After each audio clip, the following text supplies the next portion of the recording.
خدایا شکرت برای هر صبحی که با نفس تازه‌ای شروع میشه، برای نوری که از پشت پنجره میتابه و یادم میندازه هنوز فرصت زندگی هست.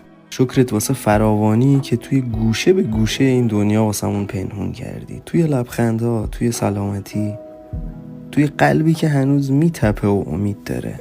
شکرت برای روزایی که به لطف تو آسون بودن و حتی واسه روزایی هم که سخت گذشتن، چون اونا هم بهم یاد دادن که نعمت فقط راحتی نیست.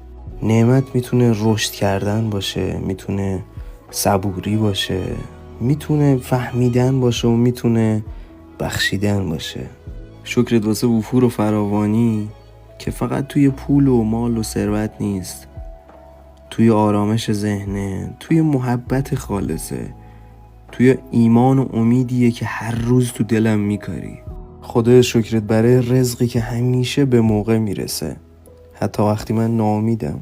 شکرت واسه برکتی که حتی توی چیزای کوچیک پنهونه، توی یه لبخند، یه تماس یا حتی یه فکر ساده که در تازه‌ای باز میکنه به زندگی من.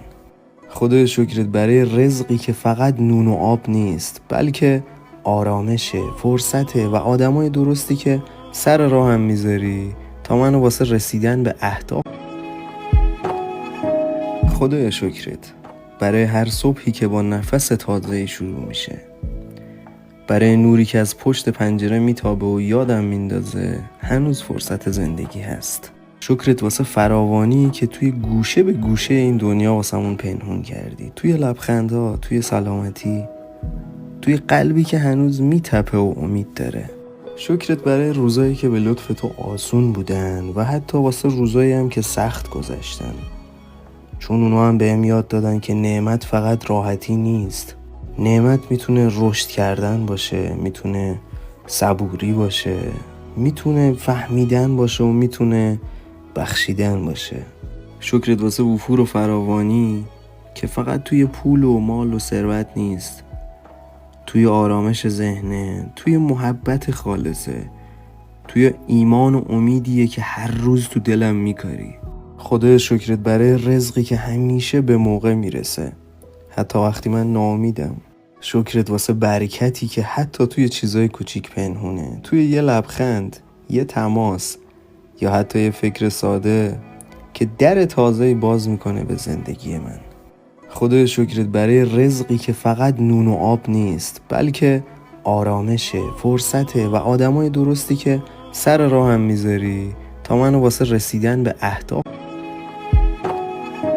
خدایا شکرت برای هر صبحی که با نفس تازه‌ای شروع میشه، برای نوری که از پشت پنجره میتابه و یادم میندازه هنوز فرصت زندگی هست. شکرت واسه فراوانی که توی گوشه به گوشه این دنیا واسمون پنهون کردی، توی لبخندها، توی سلامتی، توی قلبی که هنوز میتپه و امید داره.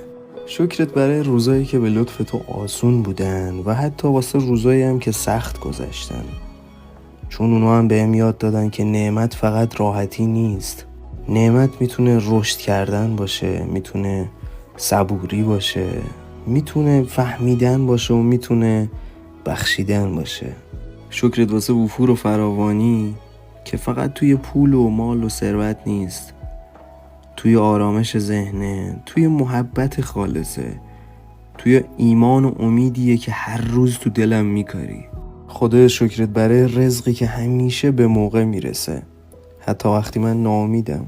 شکرت واسه برکتی که حتی توی چیزای کوچیک پنهونه، توی یه لبخند، یه تماس یا حتی یه فکر ساده که در تازه‌ای باز میکنه به زندگی من.